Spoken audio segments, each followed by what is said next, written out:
Hola a todos y a todas, mi nombre es Angélica de Sena y vamos a dar comienzo en esta oportunidad desde el Instituto Nacional de Administración Pública y la Secretaría de Gestión y Empleo, de modo conjunto con la Universidad Nacional de La Matanza, en este Plan Federal de Formación y Capacitación en Gestión Pública del año 2020, vamos a dar comienzo en esta oportunidad al curso Política, Género y Juventudes, algunos rasgos significativos de la cuestión social en el siglo XXI. El curso va a estar a cargo de nosotras tres, que tal como les decía, yo soy Angélica de Sena, Andrea de Tano y Rebeca Sena. En el curso vamos a estar las tres interactuando, algunas clases van a ser mías, algunas de Andrea de Tano y algunas de Rebeca Sena. Cada una luego se presentará. Yo rápidamente les voy a contar que soy investigadora del CONICET con lugar de trabajo en la UNLAM y docente e investigadora de la Universidad de Buenos Aires, la Facultad de Ciencias Sociales más exactamente. En esta oportunidad, en este curso, la idea es que nosotros podamos trabajar en algún punto algunos de los tópicos más relevantes respecto a revisar esta noción de qué se trata con juventud, ¿sí? Y juventudes, y tratar de revisar algunas de las intervenciones de la administración pública para también revisar cuáles son los modos en que interviene el Estado. Y otra cosa más que quisiera mencionar es esta idea de tratar de pensar en el singular y en el plural, juventud y juventudes, y trata de justamente pensar siglo XXI de qué estamos hablando cuando hablamos de la noción de juventudes y juventud. La clase de hoy vamos a tratar de hacer una revisión respecto a esta idea de juventudes y tratar de ver algunos de los abordajes de esta cuestión y en el orden de revisar algunas cosas respecto al género y algunos tópicos respecto a la noción de joven y juventud. Si uno pensara rápidamente en esta idea de la juventud, a todos nos debe resonar, más allá de las generaciones o más allá de cada uno, nos deben resonar como esta noción de que la juventud parece que suele tener que ver, cuando se menciona la noción de juventud, que tiene que ver con algo como lo prometido, como una promesa del futuro. Es decir, se habla de juventud con la noción de algo que es lo que está por venir, sino una promesa del futuro. Los jóvenes pasaron a ser aquellos rebeldes sin causa, para pasar a ser también aquellos que tienen utopías revolucionarias, aquellos que están vinculados con el enojo, con la frustración, con que ahora pasaron a tener identidades muy fuertemente relacionadas con el disfrute del presente, a formas de convivencia que algunos mencionan como con principios éticos, políticos, de reconocimiento explícito claramente respecto a ese otro como una diferencia y ese por otros como aquellos con la verdad absoluta.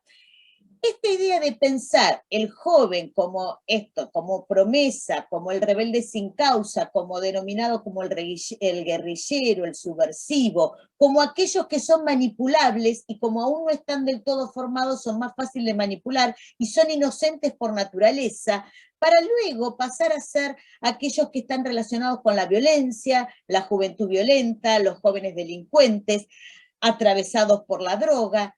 Y una cosa que apareció más fuerte durante las últimas décadas, esta idea de los jóvenes como aquello del problema, la problemática juvenil, ¿sí? Los jóvenes como un problema, es decir, aquellos que están insertados como el problema del presente.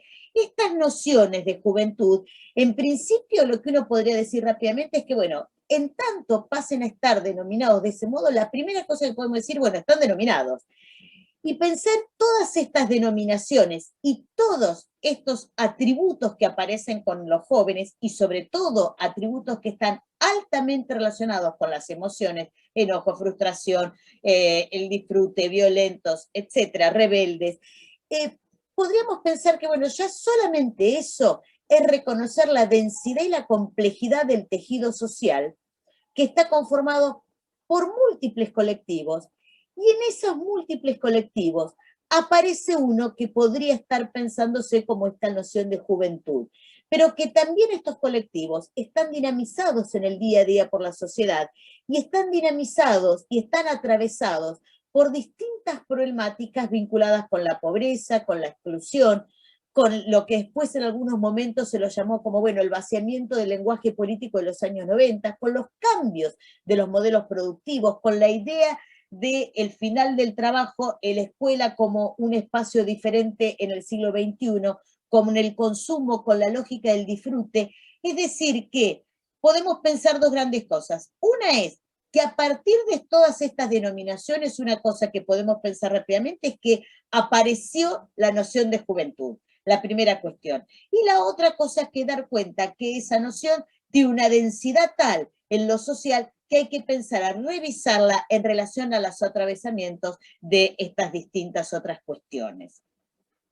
Cuando uno piensa en la juventud, suele ser que aparece la noción de juventud como una etapa de la vida que parece que está atravesada por la noción de la edad, ¿sí?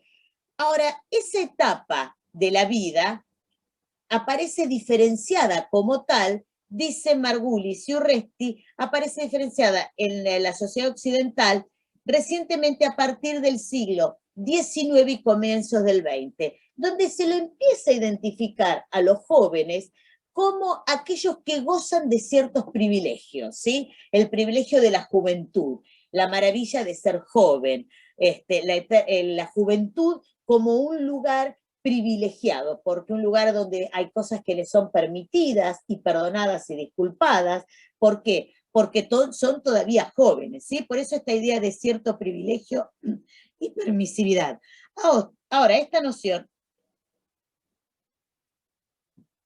está atravesada por una lógica de que los jóvenes están en un momento donde no alcanzaron la madurez biológica y por ende no alcanzaron la madurez social. Es decir, que entonces la juventud desde esta perspectiva sería el lugar que ese es el lapso que media entre la madurez física, biológica y la madurez social. Esto en sí mismo, esta propia noción, empieza a configurarse una idea de moratoria como un privilegio para ciertos jóvenes, también hay que decirlo, y que esos jóvenes tienen que ver con aquellos que pertenecen a sectores sociales más acomodados, ¿sí? Relativamente acomodados, que pueden dedicar un periodo de tiempo al estudio, ¿sí? Y que el estudio, ese periodo por momentos sea cada vez más prolongado.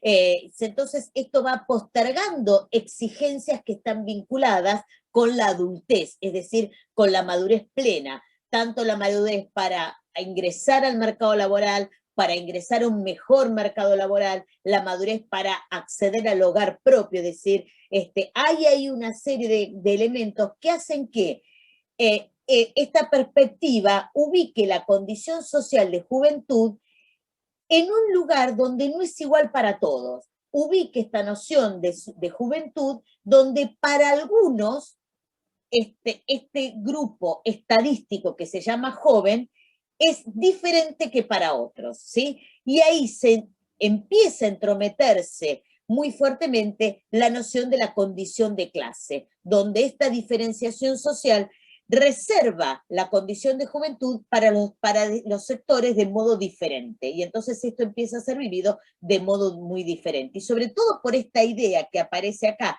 a principios, finales del 19 y principios del 20, respecto a ese periodo de cierto privilegio y cierta permisividad por ser joven.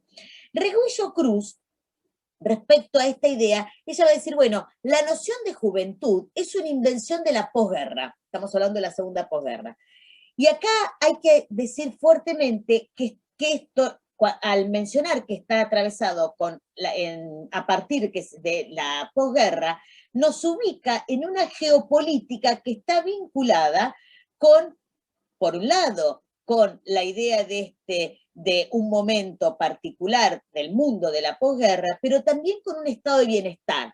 Hay una cosa que hay que incorporarla muy fuertemente porque atravesada por un estado de bienestar vinculado con el pleno empleo, con un sujeto productor, donde el capitalismo necesitaba ese sujeto productor, ¿sí? Entonces, por eso, esta noción de esta nueva geografía política, donde se accedían a estándares de vida y estilos de vida y valores de vida particulares, y empieza a tener relevancia la noción de niñez y la de juventud como existencia como tal, y esto significa que empiezan a aparecer derechos como tal, ¿sí? Y acá una cosa que me parece que es importante tomar en cuenta, que si bien se reivindican esta noción de juventud, en el caso de los jóvenes aparece muy fuertemente ligada a sujetos de consumo. Y por un lado, ahora nos metemos con la noción de sujeto de consumo porque está fuertemente atravesado esta idea del consumo, sobre todo con los consumos culturales. En ese momento también empieza a aparecer esta noción de juventud, también atada, decíamos recién, a un momento del estado de bienestar, pero también atada a que aumenta la esperanza de vida, es decir, la probabilidad de vivir más tiempo. Los sujetos tenemos, las personas podemos vivir más cantidad de años. Y en ese contexto estábamos hablando de un sujeto productor, una vida socialmente útil más larga, y eso hacía que se debiera posponer el ingreso de estos jóvenes a el mercado laboral. Es decir, la incorporación de estos jóvenes se hace más tarde porque la generación de relevo se hace más tarde. Y esto también acompañado con el aumento de la cantidad de años escolarizados, donde ya no alcanza con la primaria, empieza a ser necesario la secundaria, terminar distintos niveles educativos, ¿sí? Se amplía la cantidad de años escolares. Siempre estamos hablando de un momento donde la escuela y el trabajo es el matrimonio perfecto, la formación, la escuela te forma para el trabajo, ¿sí?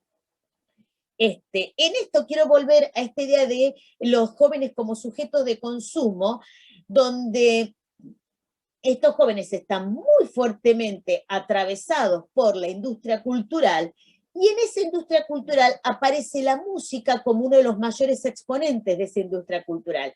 Y acá una cosa que me parece interesante es que los jóvenes están siempre muy atados a la música, los jóvenes escuchan música, parece ser que a partir de la juventud la música es el lugar pleno donde los jóvenes se encuentran,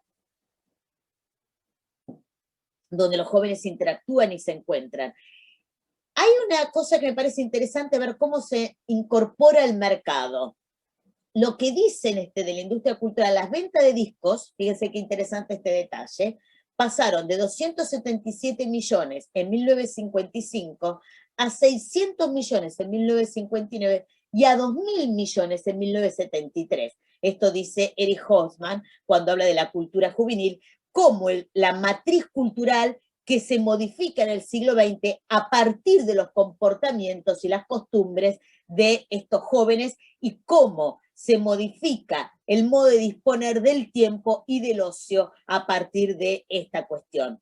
Reguillo Cruz ahí incorpora otro elemento que no es menor cuando ella dice, bueno, había que retener más tiempo a los jóvenes en la escuela, por lo tanto, dice, van a aparecer nuevos modos de control social y nuevos dispositivos de autorregulación. Es decir, que entonces, insisto con esta noción de que la posguerra, a mediados del siglo XX, el estado de bienestar va configurando una nueva forma de relación y de interacciones sociales, y ahí los jóvenes, y los niños y los jóvenes, pero en este caso estamos hablando de los jóvenes, se incorporan de un modo diferente, atados, insisto, a esta lógica de los derechos, ¿sí? En ese punto es donde justamente Reguillo Cruz continúa diciendo, bueno, a ver, esta visibilización creciente de los jóvenes en este clima donde estos jóvenes estaban intentando tratar de olvidar y superar ese momento de lo que fue los fascismos autoritarios, los gobiernos autoritarios, ¿sí? Estos jóvenes irrumpen en la vida de la sociedad como un nuevo sujeto y deben crear nuevos dispositivos y nuevos discursos, no solamente discursos públicos, sino también discursos jurídicos, discursos económicos, discursos sociales, que van a ejercer nuevas formas de relaciones con las distintas instituciones, sea el Estado o sean otras instituciones. Estos jóvenes entonces se enfrentan al status quo. Estoy hablando un poquito antes de lo que fue el mayo del 68, ¿no? Luego esto podría ser como un lugar donde el mayo del 68 aparece eso más fuertemente, donde empiezan justamente ese enfrentamiento con el status quo, ¿sí? Y eso empieza a hacer que en estos nuevos discursos, también jurídicos, también aparece un nuevo clima político, también un nuevo clima, ¿sí?, de aparatos de contención y aparatos de sanción. Por lo tanto, se convierten estos jóvenes en nuevos sujetos de derechos, se convierte este nuevo clima de cambio de discursos donde ya no hay castigo, sino de rehabilitación y readaptación. Estas nociones entonces se van modificando. Y ella incorpora, quiero decir, Rebollo Cruz, incorpora estos tres procesos. Ella dice, bueno, se identifican tres grandes procesos que vuelven visibles a los jóvenes en esta última mitad del siglo XX. La reorganización económica por la vía del aceleramiento industrial, científico y técnico, que va a implicar un ajuste en la organización productiva de la sociedad, la oferta y el consumo cultural y el discurso jurídico. Pero esto se le agrega una cuarta dimensión que tiene que ver con lo que hoy llamamos, o lo que después se llamó la globalización y los dominios tecnológicos. Los jóvenes han adquirido entonces una visibilidad social como actores que se van diferenciando a través de su paso por la afirmación o la negatividad por las instituciones de socialización. Eso por un lado. Y por un conjunto de políticas y normas jurídicas que definen su estatuto ciudadano para protegerlo o castigarlo. Y por otro lado, por la frecuencia de consumos y acceso a un cierto tipo de bienes simbólicos y culturales específicos. Estos cuatro momentos que se identifican me parece que son relevantes para pensar cualquier análisis de los jóvenes a partir de estos elementos que vemos que van apareciendo ya mediados del 20 y como son en el 21. Si nosotros seguimos pensando en cómo definir la noción de juventud o sin juventudes, lo primero que podemos decir que cuando se define juventud, siempre que se piensa en juventud, se piensa en edad. Fíjense en esta definición de las Naciones Unidas. Dice que la juventud de la población comprendía entre 15 a 24 años, que es un momento especial de transición entre la infancia y la edad adulta, en el que se procesa la construcción de identidades y la incorporación a la vida social más amplia. Y asimismo, dentro de este grupo cabe distinguir a los adolescentes de los jóvenes adultos, que son los de 20 a 24 años, en tanto presentan particularidades y necesidades de índole diferente. Fíjense qué interesante pensar justamente cómo ese momento, ¿sí?, que pasa a ser la juventud, ese lapso que se llama joven, está determinado acá por una cuestión de la edad, una cuestión biológica etaria, sin pensar ninguna determinación histórica, sin pensar ninguna determinación contextual, sin pensar las sociedades en donde estos jóvenes se ubican, donde estos sujetos se ubican, donde hoy podríamos pensar que, bueno, esta definición capaz que tiende a extenderse, ¿no? Ahora, esta juventud que se configura en esta población, que presenta características peculiares, parece ser que también requieren tratamientos particulares, existiendo diferencias que atraviesan a esta población, que son las diferencias socioeconómicas, las de género, la cuestión cultural, las regiones geográficas, las religiones, que le van confiriendo especificidades que son, tal vez podemos pensar si son más o menos relevantes que en relación a la edad, ¿sí? Que esta idea de la edad parece ser que no se agota en lo biológico, ¿sí? Y pensar cómo asumen valencias la noción de juventud en cada sociedad, qué lugar ocupa en cada sociedad el joven, ¿sí? Y qué lugar ocupa en relación a sus posiciones sociales el joven. La determinación de la edad no toma en cuenta los diferentes contextos sociales, culturales, económicos, religiosos, ¿sí? Por ello, entonces, es muy difícil pensar la juventud como un continuo social ahistórico. Por eso, entonces, empezar a atravesar algunas de estas cuestiones. Desde hace ya algunos años se empezó a hablar de las generaciones, ¿sí? Y las distintas generaciones. Yo aquí estoy trayendo una tabla donde aparece una caracterización de esta taxonomía de generaciones que está elaborada en España, ¿sí? Son datos de los españoles. Fíjense cómo la primera cosa es que está atravesada por la edad, ¿sí? Pero que ahora se incorpora acompañada de un momento histórico puntual y social determinado. Fíjense que acá aparece el marco temporal, ¿sí? Y aparece la circunstancia histórica y a partir de elaborar estos elementos es que se le da un rasgo característico. ¿Sí? Fíjense que aparece la generación de la posguerra, que aparece, que está en el contexto como de conflicto bélico y la caracterización es la austeridad, los baby boom, que son la posguerra, donde la paz y la explosión demográfica y aparece como el rasgo característico es la ambición, la generación X, donde aparece. Fíjense qué interesante. Para España dice, luego de la crisis del 73 y la transición española, que aparece como obsesivos para el éxito, la generación y luego la generación Z, donde la I aparece con característica que es la frustración, y la generación Z, del 94 al 2000, como la irreverencia. Irreverencia como el rasgo característico. Acá me parece que lo que podemos empezar a pensar, que por lo menos esto nos empieza a traer, esta taxonomía es, por un lado es, bueno, la noción de juventud hay que atravesarla por el momento histórico y social, primera cuestión, ¿sí? El donde la persona nace y se desarrolla. Y acá entonces empieza a aparecer como la conjunción entre lo social, lo psicosocial y lo individual. Cómo esos tres elementos, podríamos pensar, interactúan como determinantes de definiciones de la generación y por ende de los modos de hacer las prácticas concretas del sentir y el actuar. ¿Sí? Ahora bien, estas caracterizaciones suelen homogeneizar y se olvidan del carácter dinámico que también se da al interior de cada grupo. Al interior hay esquemas interpretativos de acciones diferentes, desiguales, que eso sí no lo tiene en cuenta.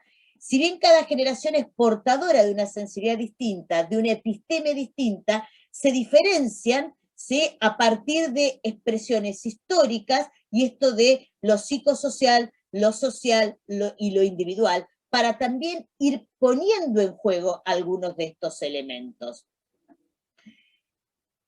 Vamos a ver qué pasa, qué dice Martín Oppenheimer respecto a la juventud. Él va a decir, la integración se expresa por la vía de la conexión inmediata con el mundo y el acceso a imágenes, símbolos y mensajes provenientes de todo el planeta que una gran mayoría de jóvenes consumen, procesan y resignifican diariamente. Pero por otro lado, la desintegración es cada vez mayor. Si esta se mide por el porcentaje de jóvenes que no acceden al trabajo productivo, por más que cuenten con mayor educación e información que las generaciones precedentes, que no cuentan con ningún poder de decisión política ni representatividad en las deliberaciones públicas, que ven pasar los beneficios de la apertura externa por la vereda del frente y que tienen que manejarse con niveles inéditos de violencia ambiental, con la pérdida de horizonte de largo plazo para sus vidas y con discriminaciones continuas ejercidas por múltiples fuentes de poder, los mayores, la policía, la justicia, etcétera, ahí la pregunta, ¿qué es ser joven?, pasa a tener otro color. Porque acá quiero incorporar otras cosas, digo, porque también respecto a, se accede a la educación, pero ¿a qué educación? Por más que sea mayor cantidad de años. Se accede al trabajo, pero ¿a qué trabajo? Se accede a una vivienda, pero ¿qué vivienda y en qué contexto ambiental acá incorpora como un elemento no menor? ¿Y en qué contextos socioeconómicos, socioambientales se ubican? Y acá me parece que entonces se empieza a dar cuenta en esta reflexión de Oppenheim respecto a que la noción de juventudes como ese plural, la idea de el plural de juventudes, la idea de pensar la juventud como elementos que no necesariamente son homogéneos, sino en estas heterogeneidades y desigualdades, no solamente heterogeneidades. Se mencionó, perdón, en esta, vuelvo para atrás, fíjense la relevancia, venimos diciendo, de la identidad, ¿sí? La identidad de estos jóvenes. Cajías, ¿sí? Habla de la idea de la identidad, ¿sí? Y en estas reflexiones que realiza el sociólogo boliviano, dice que justamente uno de los desafíos que se plantea la juventud actual es la cuestión de la identidad. Quiero resaltar que él esto lo está diciendo a finales del siglo XX, ¿sí? Y entonces dice, bueno, uno justamente de los desafíos que se plantea es la cuestión de la identidad, entendida sin pretensiones de igualdad ni de homogeneidad, sino construida sobre estos 4 pilares que aquí se mencionan: la creatividad, la recuperación de la memoria colectiva, la organización y la formación. Es decir, que la problemática de la identidad se despliega en el interjuego entre la dimensión social, los aspectos subjetivos, los aspectos individuales, y nosotros vamos a incorporarle que cuando nos preguntamos por la identidad, implica preguntarse también por la historia social, la historia familiar, la subjetividad social, pero también por las emociones sociales. Implica preguntarse por las políticas de las sensibilidades de un momento determinado. Ahora vamos a ir un poquito más con eso. Es decir, que la construcción de la identidad es un proceso complejo que exige, obviamente, un trabajo de mucha energía, y mucho más complejo aún es este proceso cuando se produce en situaciones de momentos de crisis sociales, crisis individuales. La noción de juventud está atravesada muy fuertemente desde la perspectiva psicosocial por esta idea de la crisis, que es un momento vital de crisis. Por eso es que aparece acá esta idea de la identidad en relación a los momentos individual, al momento social, pero este fuerte contexto que se lo ubica, sobre todo en las sociedades occidentales, como un momento de crisis vital, ¿sí? Entonces, si vemos la juventud desde esta perspectiva psicosocial, se hace protagónico entonces esta característica de la crisis vital. Es este momento del pasaje a la vida adulta y de incremento de la expectativa social, porque en este pasaje de la vida adulta, por eso insisto con esta idea de la crisis social y crisis vital, si a esto le sumamos las crisis sociales por las que América Latina va pasando, y en el caso de Argentina, cada tanto son situaciones críticas que se vienen dando en términos sociales, económicos, etc. Acá digamos que hay que incorporar las fuertes expectativas sociales que hay respecto a la juventud, ¿sí? Y la resolución del posicionamiento diferente, ¿sí? que tiene el joven en cada presente, ¿sí? En cada presente histórico. Y ahí hay que revisar esos contextos, con qué apoyo se cuenta y esta noción de apoyos y logro está justamente pensado en esta idea de las expectativas sociales, y pensar con qué apoyos se cuenta y la posibilidad de llegar a esos logros y cuáles son esas expectativas sobre las cuales se esperan, ¿sí? Las crisis sociales, obviamente, están fuertemente atravesadas por las cuestiones individuales. Y acá quiero resaltar los apoyos institucionales, los apoyos familiares, los apoyos grupales, en el sentido amplio, en conjunto con los logros individuales, ¿sí? Y por otro lado, con los niveles sociales y el acceso que se tiene desde las cuestiones básicas respecto a que antes decíamos, hábitat, alimentación, las cuestiones más básicas, ¿sí? Salud, las formas de acceder y cómo se accede, los contextos sobre los que estos jóvenes se han desarrollado, ¿sí? Por eso mencionamos la idea de la exclusión y las vulnerabilidades y las vulnerabilizaciones por las que estos jóvenes han pasado. Y es acá donde distintos autores refieren a que, bueno, ¿cómo pensar las condiciones de producción materiales de existencia de estos jóvenes en contextos de crisis permanente en la era del fin del trabajo, la escuela con modos diversos de exclusión, ¿sí? Este sentimiento de vulnerabilidad y soledad de modo permanente, y un elemento que aparece fuerte como todo esto atado fuertemente por contextos de fragilidad social permanente. Es decir que entonces podemos pensar a esta idea de la juventud como esta irrupción, ¿sí? Y la relación que tiene con el Estado, la familia, la escuela, el trabajo, el hogar. Pero acá quiero incorporar otro elemento. Nosotros venimos diciendo que aparece la idea de juventud, fuertemente se empieza a aparecer finales del siglo XIX, principios del XX, luego aparece de otro modo, más fuertemente atado a nociones de derecho, después de la Segunda Guerra, atada a la noción de bienestar. Habría que incorporarle esto, en este proceso histórico, a mediados de la década del 70, cuando se produce en el Occidente una importante crisis que tiene origen en el aumento, ¿sí?, sustancial del precio del petróleo, y que eso provoca una creciente ampliación del desempleo y empieza a quebrarse ese estado de bienestar. Junto con eso, y la primera consecuencia que los distintos autores mencionan, que los jóvenes son los primeros que padecen estas consecuencias de desempleo, y empiezan a aparecer más el peso de la relevancia, ¿sí?, la obligas como formas obligadas de atrasar el momento del ingreso al mercado laboral, porque empieza a ser más fuerte el peso de la necesidad de mayor cantidad de certificaciones educativas. Por lo tanto, quiere decir que hay que estar más tiempo en el colegio. Este nuevo horizonte empieza a ser más fuerte la idea de que la juventud es un proceso, es un horizonte, es la teoría de la transición. La noción de juventud como un sujeto en tránsito, ¿sí? Es esta idea de un tránsito, y aparece esa es la perspectiva empirista, aparece fuertemente esta idea de el joven como un sujeto en tránsito, ¿sí?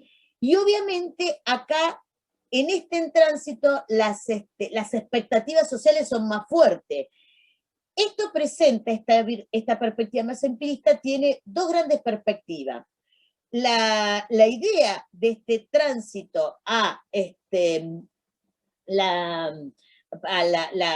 la cuestión más que se completa el ciclo vital y la biografía sentada justamente a la idea de que pasa a ser adulto, ¿sí? Entonces, hay una idea biologicista y una cuestión cultural. Biologicista porque pasa a la adultez por una cuestión de edad, pero la cuestión cultural y social que tiene que estar basada en esta idea de la juventud es como un tiempo que se ignora, por así decirlo, y luego pasa a ser el responsable, se adquiere responsabilidad. El adulto es un adulto responsable. Ese tránsito del joven donde luego puede pasar a la adultez hacia la completitud, porque cuando pasa a la adultez pasa a ser un sujeto completo, ¿sí? Porque antes estaba la falta de responsabilidad, la falta de educativa, la falta del trabajo estable, ¿cierto? Esas cosas relacionadas como ciertos privilegios de la juventud,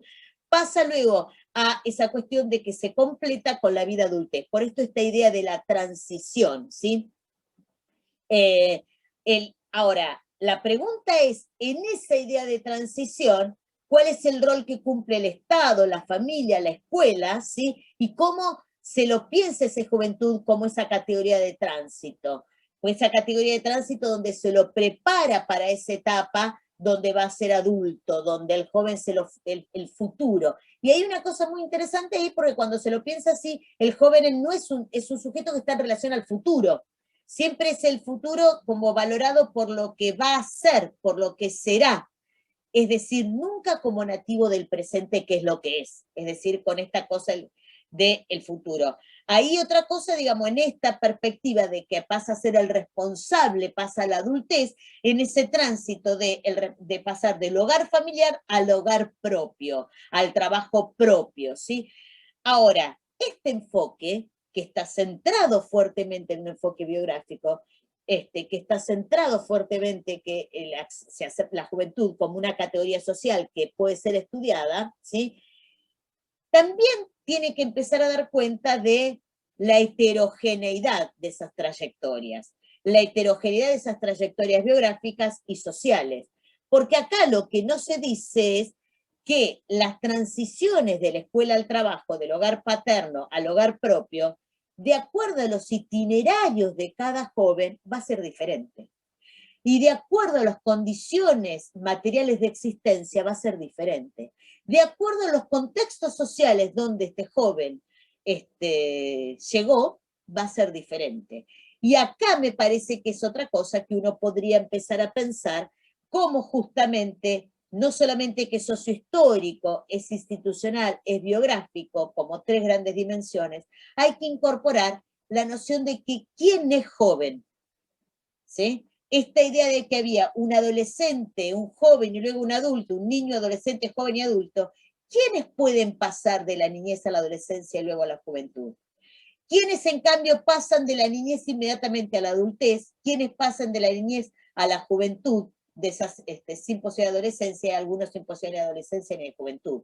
Y acá sí hay que atravesar esto claramente por los distintos sectores sociales por los que estamos pensando y en los que estamos hablando. Acá me parece que hay que dar cuenta claramente que hay que pensar en ese contexto.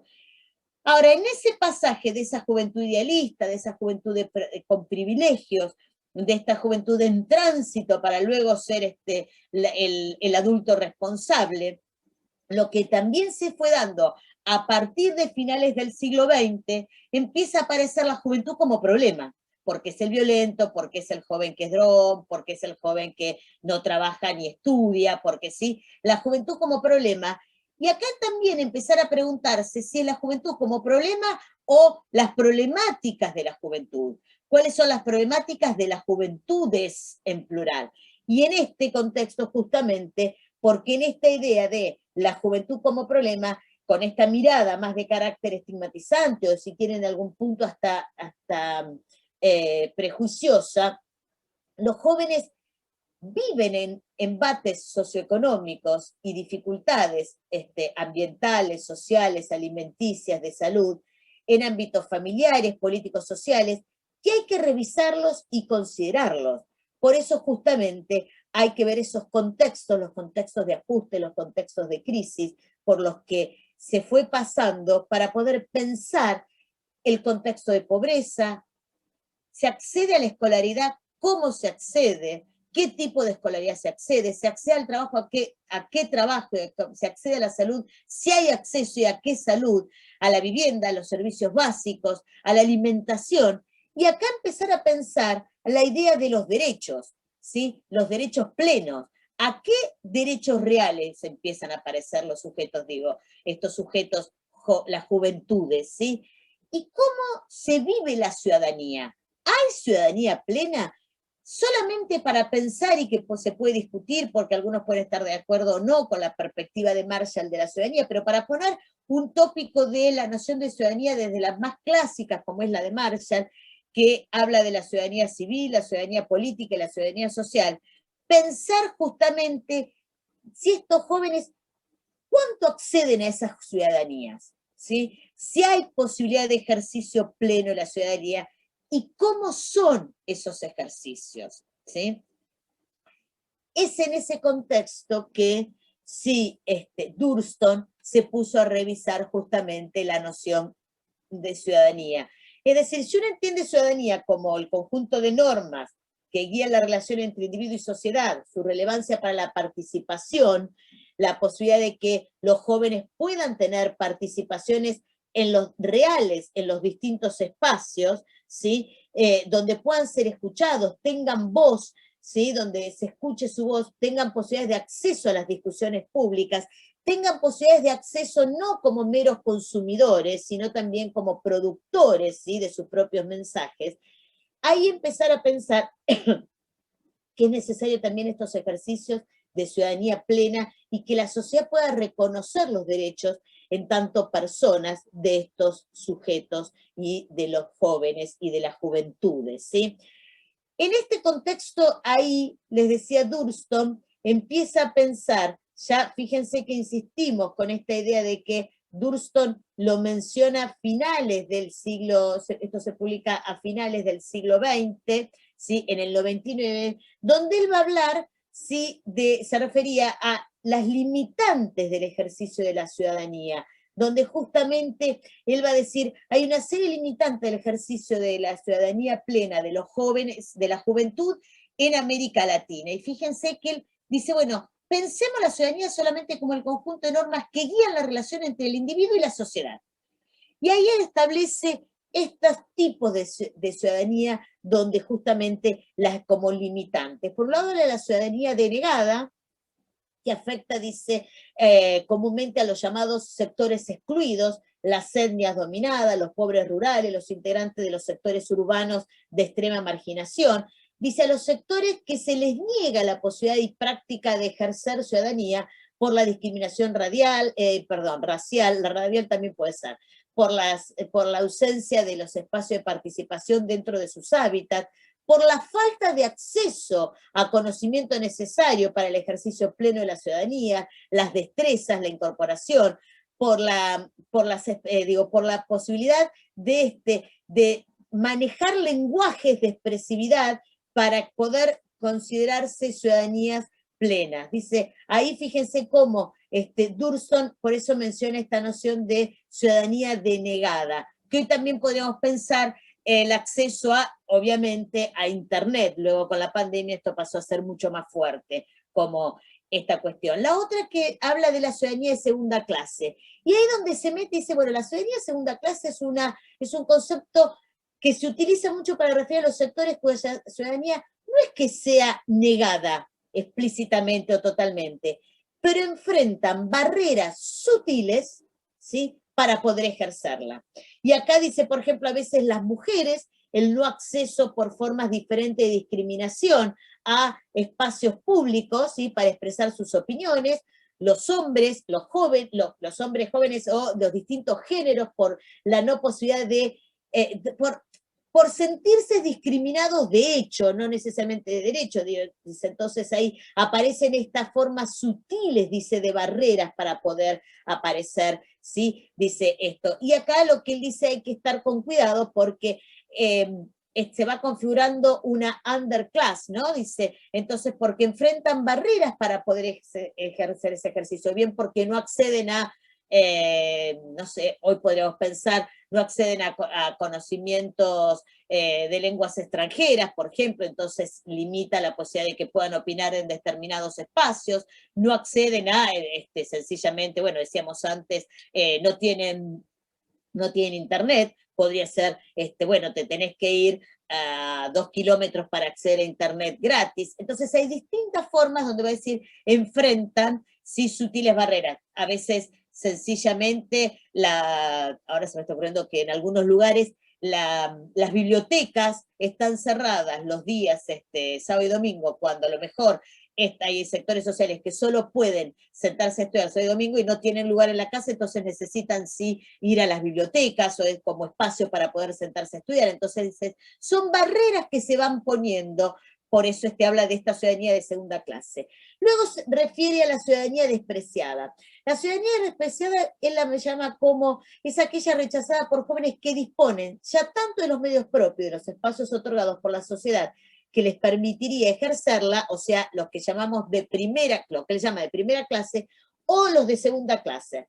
Entre los jóvenes que gozan potencialmente de una ciudadanía de primera clase, se trata muy a menudo menos de un egoísmo y una pasividad que de un idealismo altamente exigente. Es decir, él dice, bueno, se puede pensar como ocasiones donde los jóvenes se sienten en algún punto, son exigentes con las formas de participación, con las formas de poder tener opiniones, con las formas de involucrar, si se trata, dice, no de este egoísmo pasividad, sino de cierto idealismo altamente exigente. Por eso hay una crítica radical a la deshonestidad, a la hipocresía, a la manipulación, que perciben sobre todo entre los políticos y el sistema político tradicional. Ahí aparece justamente él va a decir, bueno, hay que rescatar el rechazo que estos jóvenes hacen porque es como otra forma de idealismo en un sentido de preocupación por los problemas de lo público, pero hay rechazos a las formas en que aparecen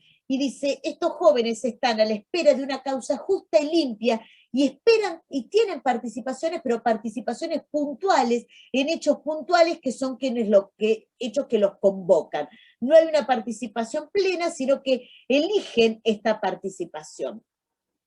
Luego aparece la ciudadanía latente, ¿sí? Cuando dice, no hay causa que los motive a estos jóvenes, aunque dice, puede ser que sea latente la participación, pero a partir de un hecho muy puntual y muy concreto, ¿sí? Y bien delimitado. Invento algo, que haya un semáforo en una avenida puntual. Es decir, son, dice, ciudadanías latentes, bien exactamente puntuales, esas formas de participación. El último punto que él menciona es esto de que llama la ciudadanía construida. Dice, este concepto se puede aplicar, por ejemplo, a la necesidad de la sociedad y del Estado de una construcción gradual de espacios, valores, actitudes favorables al ejercicio efectivo de la ciudadanía de estos sectores. Es decir, lo que va a decir, hay como una falta de pedagogía respecto a la construcción de ciudadanías plenas, en general y en el caso de estos jóvenes en particular. Dice, hay que tratar de generar prácticas pedagógicas de ciudadanías plenas. Y debería, dice, justamente, son estas instituciones quienes más deberían trabajar para ello. Hay un desafío, por eso dice, en la familia, en la escuela, en los medios de comunicación, todos, ¿no? Yo podría incorporar, no solamente algunos, sino para esta construcción de plenas ciudadanías.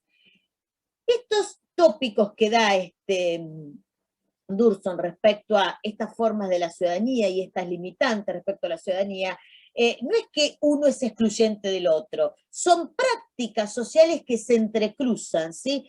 Todas estas conceptualizaciones intentan reforzar la idea de que los jóvenes son sujetos de vulnerabilidades y vulneralizaciones permanentes frente al cuadro de privación de derechos y de potencialidades, ¿sí? Para poder generar respuestas de superación de las dificultades. Es una idea donde intenta justamente revisar de esta noción de las vulnerabilizaciones de estos jóvenes y estas prácticas pedagógicas que deberían pensarse hacia estos sujetos. Es en este contexto donde justamente tenemos que mencionar la perspectiva que menciona Rebolledo respecto a que dice, bueno, final del cuento, los jóvenes hoy, este texto ya tiene más de 10 años, dice, a los jóvenes se los vincula, se los define por los que están y los que no están, por los incorporados o los alternativos o disidentes. Por los incorporados, que se analizan las prácticas a partir de su pertenencia al ámbito laboral, educativo, religioso, consumos culturales, dice, ¿no? Se los define a partir de esas prácticas que tienen, o los disidentes, que son con prácticas culturales analizadas desde la no incorporación a esos esquemas culturales y sociales dominantes.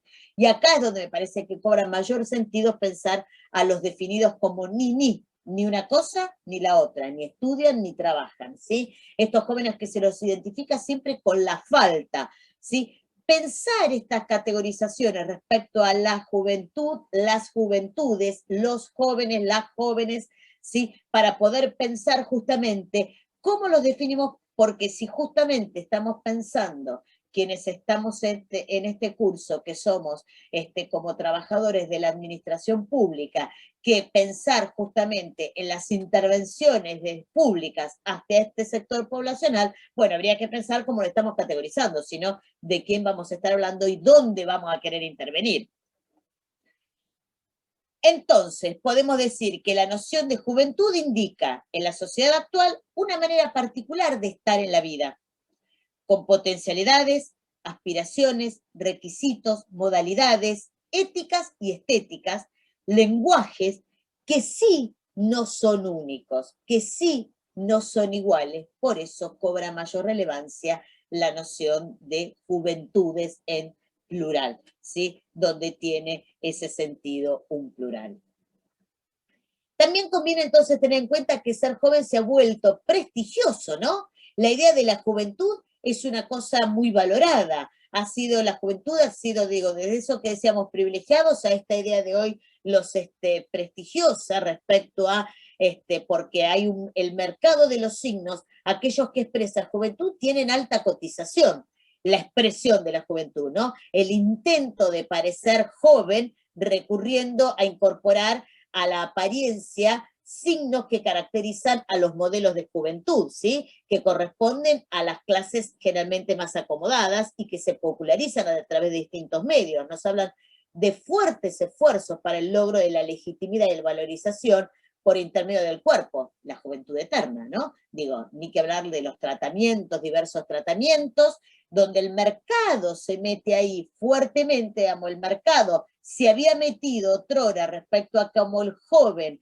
como un consumidor, ahora el consumo aparece de otro modo, donde aparece el consumo a partir de distintos servicios para incorporar a la juventud eterna. Y ahí lo que aparece entonces es lo que es la juvenilización.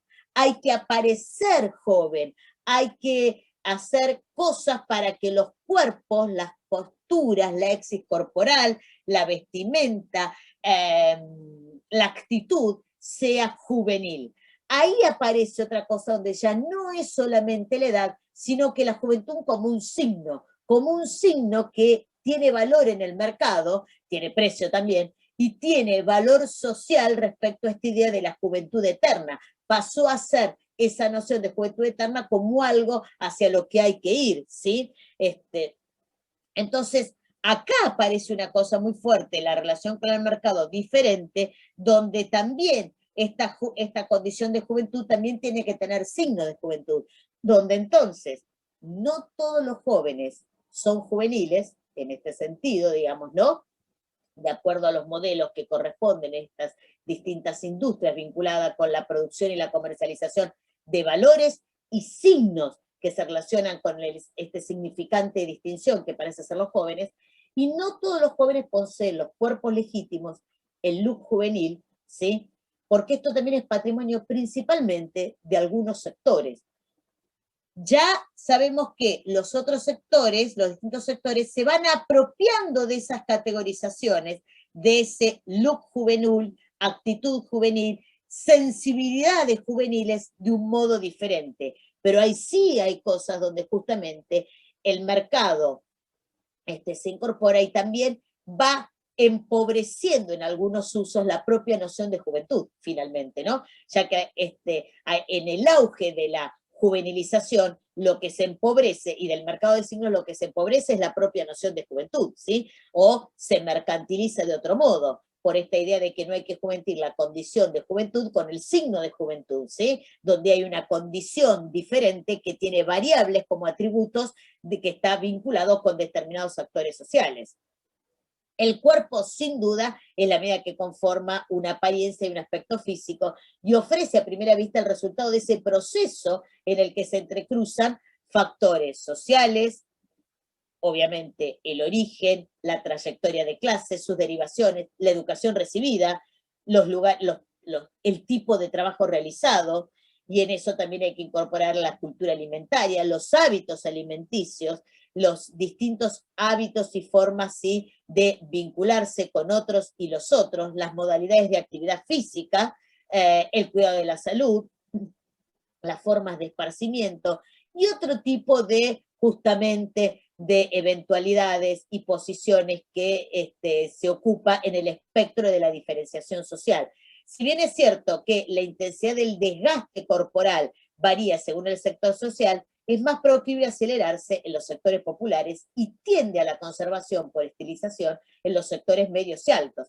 La juventud debe rastrearse más allá entonces de la apariencia del cuerpo, más allá del aspecto físico juvenil, a la imagen dominante, ¿sí?, en la que suele identificarse. Es decir, que acá vemos que las cuestiones de la posición y condición de clase empiezan a ubicar al joven también con ese otro atributo de la juvenilización, donde algunos van a acceder y otros no, y a la forma en que se accede también son los más baratos, y entonces también es diferencial. Digo, también esto para incorporar todo el espectro de esta condición de juventud, el signo de juventud, el mercado, cómo se interseca en esta cuestión, y estas nociones de los cuerpos y las sensibilidades juveniles en cada momento, ¿sí? Es decir que entonces, acá también hay que incorporar en esta misma línea la cuestión de género, cómo incide también en la condición de juventud el género y el cuerpo procesado por la sociedad y la cultura, que plantea temporalidades diferentes para hombres, para mujeres y para los distintos géneros.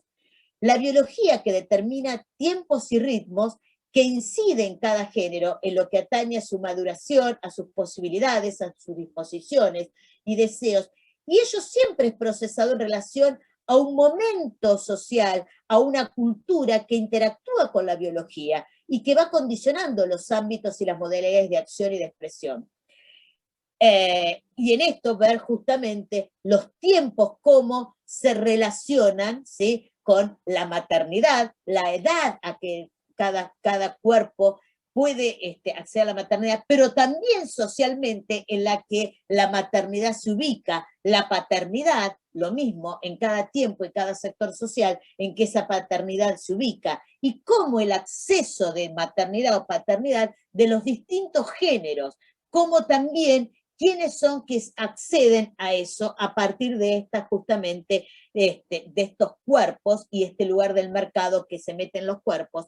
Y acá otra cosa, en esos cuerpos y atravesados por tiempos y por géneros, la vida tiene urgencias temporales diferentes. Y acá también hay que decirlo, es decir, la biología también se ubica ahí con temporalidades diferentes, que esas temporalidades acota la condición juvenil entre las mujeres, entre los varones, acota esas condiciones en la seducción y la belleza entre los distintos géneros, y las disposiciones para, insisto, las maternidades o las paternidades para el tener un hijo, hija, hije, y también para ver la energía y las emociones y sentimientos y actitudes necesarias para procrear, criar, y los cuidados que significan durante determinados periodos, ¿sí?, a los descendientes. Y acá, por eso, atravesada por distintas sensibilidades sociales.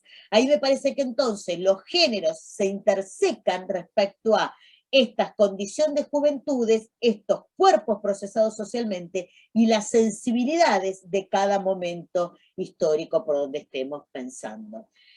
Es en ese punto que retornemos a lo que llamamos hace un rato la idea de las moratorias, ¿sí? La moratoria social de las juventudes. Y la pregunta es, ¿para quién la moratoria? Si la moratoria social alude a que con la modernidad grupos crecientes pertenecientes por lo común, a esto decíamos sectores medios o medios algo, postergan la edad de matrimonio y procreación y la edad de inserción laboral, ¿sí?, esos tiempos de transición son cada vez más prolongados, porque son quienes tienen oportunidad para estudiar, quienes tienen de avanzar en las distintas instituciones de enseñanza, donde se expande ese tiempo, ¿sí?, intermedio abarca a grupos numerosos que van articulando sus propias características culturales, ¿sí?, y este concepto adhiere explícitamente a ciertos límites vinculados claramente con la condición de juventud, y en esta etapa transcurrirá entre el final de los cambios corporales que acaecen entre la adolescencia y la plena integración a la vida social, que ocurre cuando una persona forma su propio hogar, se casa, trabaja, tiene hijos, con esa mirada justamente donde el joven puede hacer eso.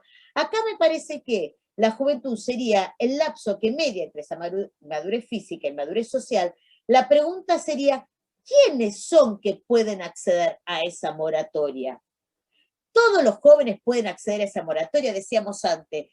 Todas las personas pueden tener ese pasaje de niñez, adolescencia, juventud, adultez.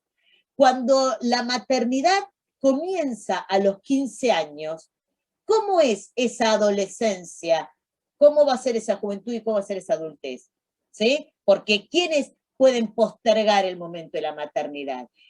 Cuando el ingreso al mercado laboral es a los 14 años, ¿sí? O a los 15, ¿sí? ¿Cómo es esa moratoria? Entonces ahí me parece que esta noción de moratoria, sin duda, hay que pensarla porque obviamente son moratorias diferentes de acuerdo a los niveles socioeconómicos, de acuerdo a las cuestiones culturales, de acuerdo al hábitat. A las cuestiones culturales, religiosas, esto es muy importante porque la edad de adultez en cada contexto cultural es diferente, y no me estoy refiriendo solamente a contextos culturales de entre Oriente y Occidente, a contextos culturales a veces en sociedades que están diferenciadas por 30 kilómetros, digo nada más. Entonces ahí hay que revisar muy fuertemente cómo es eso, porque insisto con esta noción de que esto que se llama moratoria puede ser diferente en cada contexto, ¿sí? En cada lugar, digo, ¿no? En cada situación, quienes están en condiciones de poder pasar por esas situaciones de seducción, por esas situaciones amorosas, por esas situaciones económicas, los conflictos relativos al mundo laboral, al mundo del trabajo, al mundo de la familia, cómo son en cada lugar, cuáles son los apoyos y las vulnerabilidades en cada momento, donde entonces esa idea de moratoria a quienes pertenece y cómo es.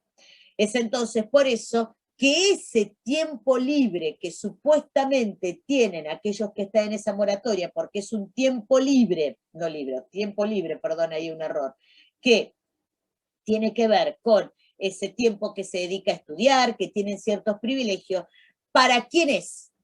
¿Sí? ¿Quiénes tienen ese tiempo? Ahí hay una falta de destino económico asegurado para algunos y para otros no.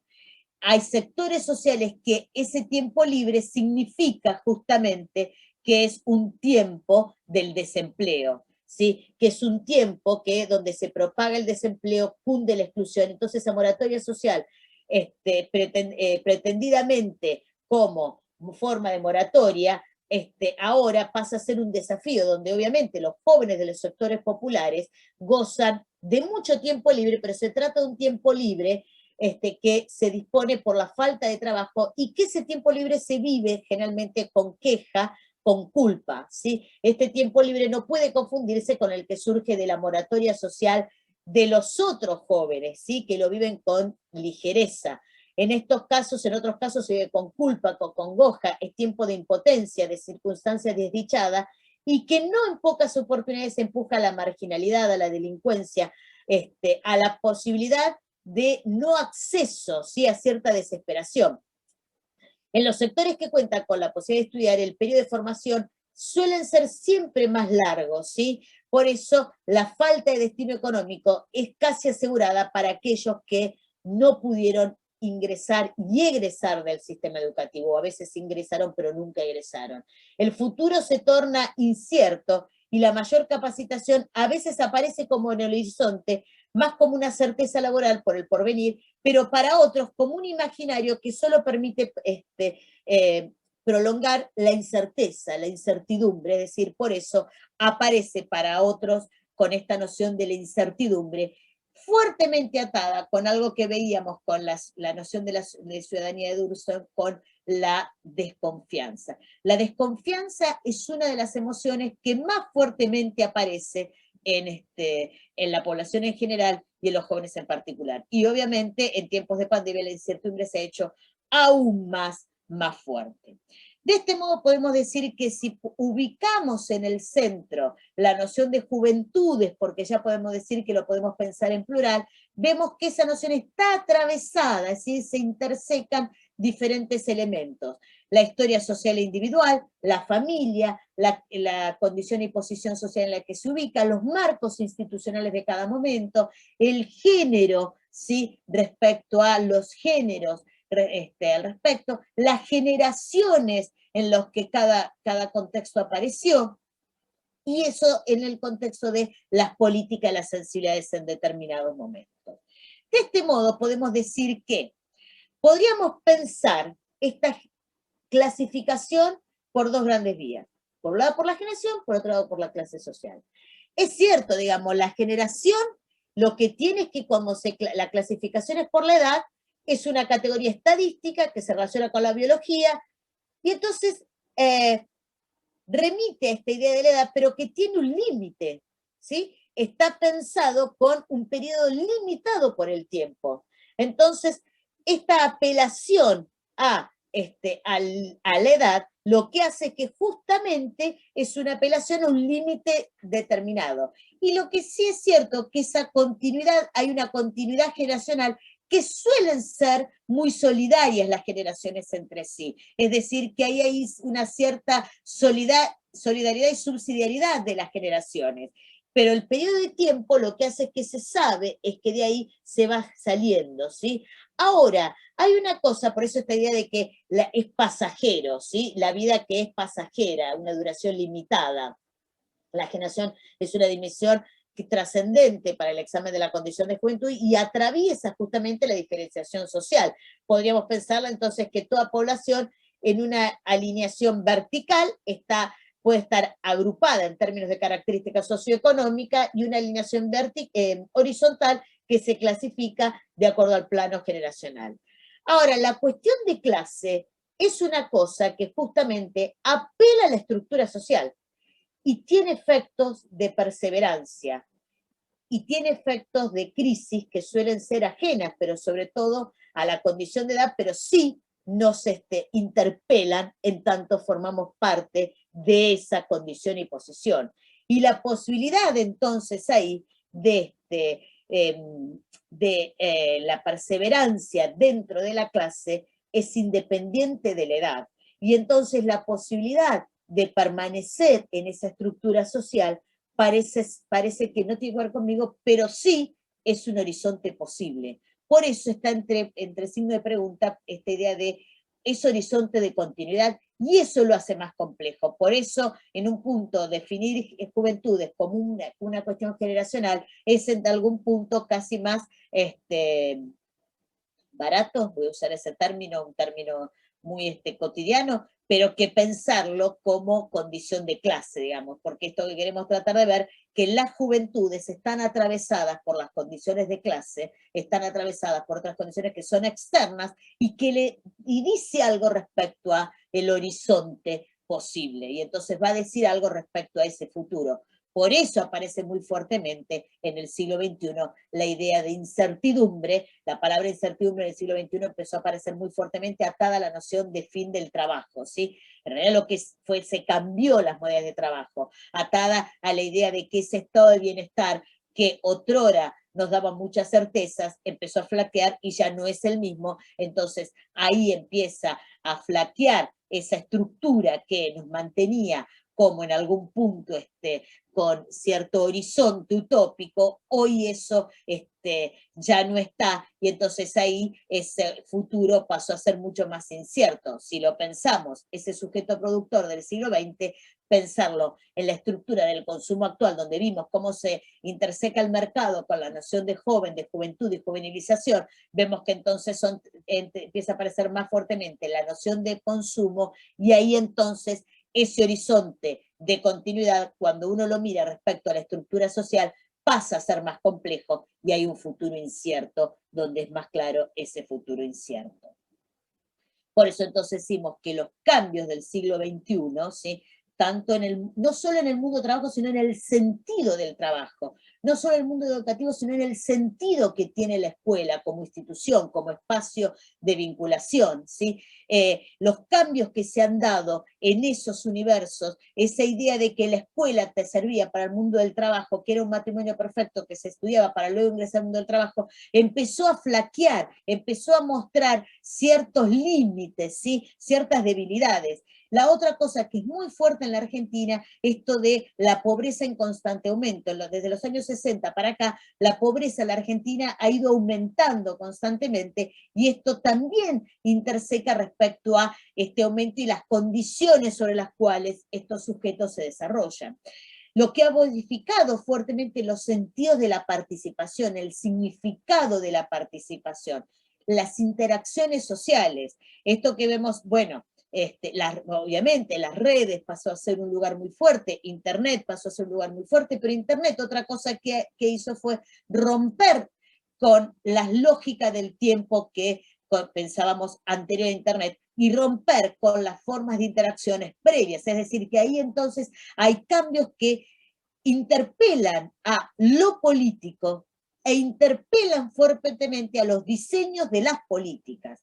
Y esto atravesado por esto que acaba de decir recién respecto a que siglo XXI es un momento donde ya no, el capitalismo del XXI no tiene que ver con el sujeto productor, sino con el sujeto consumidor. Una idea de presente muy fuerte, atravesada por una lógica de consumir y atravesado por el imperativo de disfrutar. Y un modo de disfrutar es a través del consumo. Entonces, estos contextos del XXI atraviesan, sin duda, las sensibilidades sociales, atraviesan, sin duda, las sensibilidades de estos jóvenes, obviamente. Entonces, es acá donde podemos pensar, ya vamos a ir cerrando, y podemos preguntarnos, fíjense un texto que Bourdieu escribe en el año 90, ¿sí? Para pensar un teórico, donde para tratar de preguntarnos, ¿sí? Esto que veníamos diciendo al principio, la relación entre la edad biológica, ¿sí? ¿Qué pasaba? Entonces, él dice, la juventud y la vejez no están dadas, sino que se construyen socialmente entre jóvenes y viejos. La edad es un dato manipulado y manipulable. Muestra el hecho de hablar de los jóvenes como una unidad social, de un grupo constituido que posee intereses comunes y referir estos intereses a una edad definida biológicamente constituye en sí una manipulación evidente. Solo con un abuso tremendo del lenguaje se puede colocar bajo el mismo concepto de universos sociales que no tienen casi nada en común. Acá me parece que Bourdieu nos trae justamente esta idea de que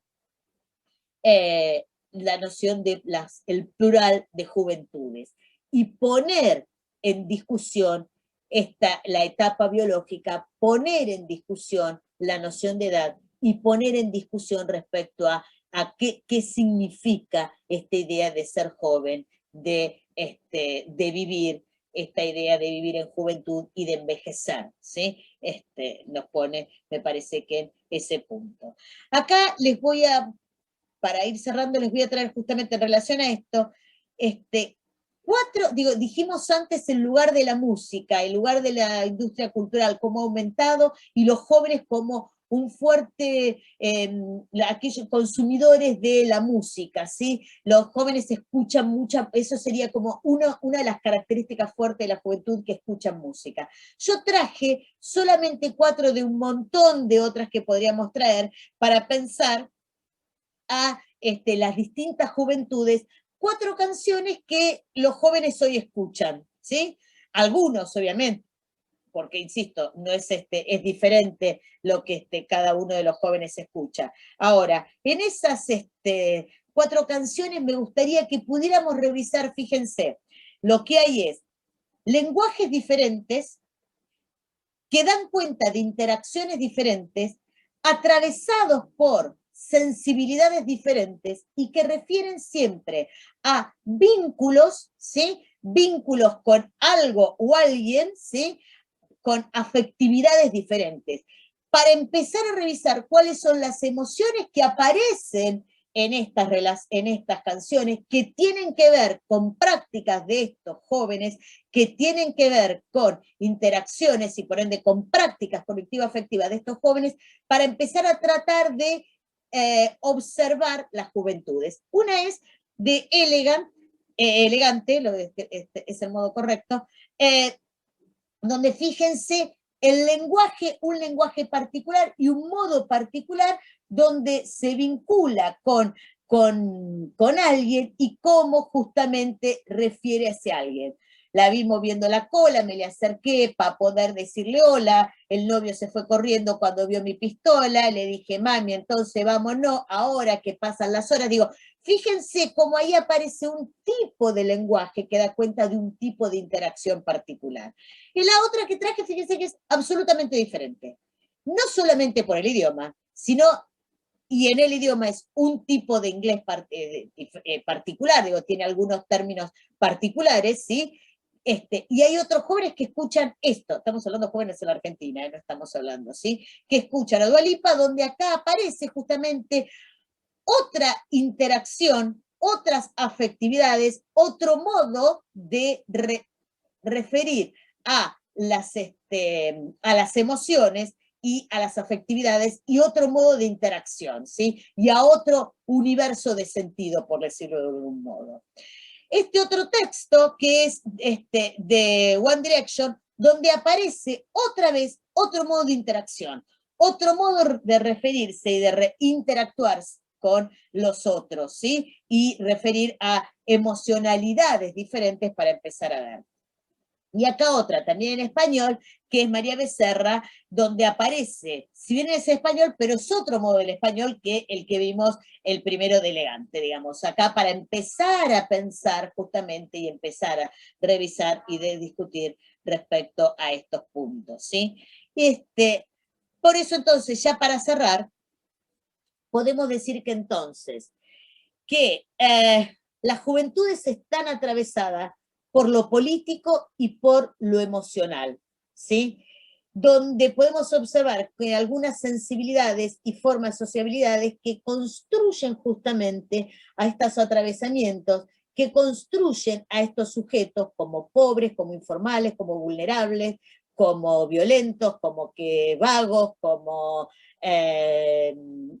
que no como niní, ¿sí? Que los van como sujetos que heredan, ¿sí? Heredan un barrio, heredan una familia, heredan un programa social, heredan contextos políticos que van haciendo justamente, van construyendo sus cotidianidades, ¿sí? Van construyendo sus contextos sociales, políticos, ¿sí? Y van normatizando y normalizando una sociabilidad particular, es decir, se va organizando las vivencialidades a partir de algo que nosotros encontramos mucho con esto de que se heredan programas sociales y entonces se va heredando el no alcanza, formas de ayuda, sujetos ayudados, ¿sí?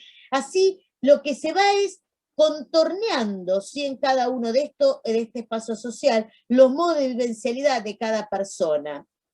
Y es en este punto donde me parece que me gustaría recuperar justamente la idea de las políticas de las sensibilidades como ese conjunto de prácticas sociales, cognitivo-afectiva, ¿sí? Las mismas sensibilidades aceptadas y aceptables de una sociedad, como en esas políticas de las sensibilidades que están dirigidas a la producción, gestión y reproducción de un horizonte de acción, de disposición y de cognición.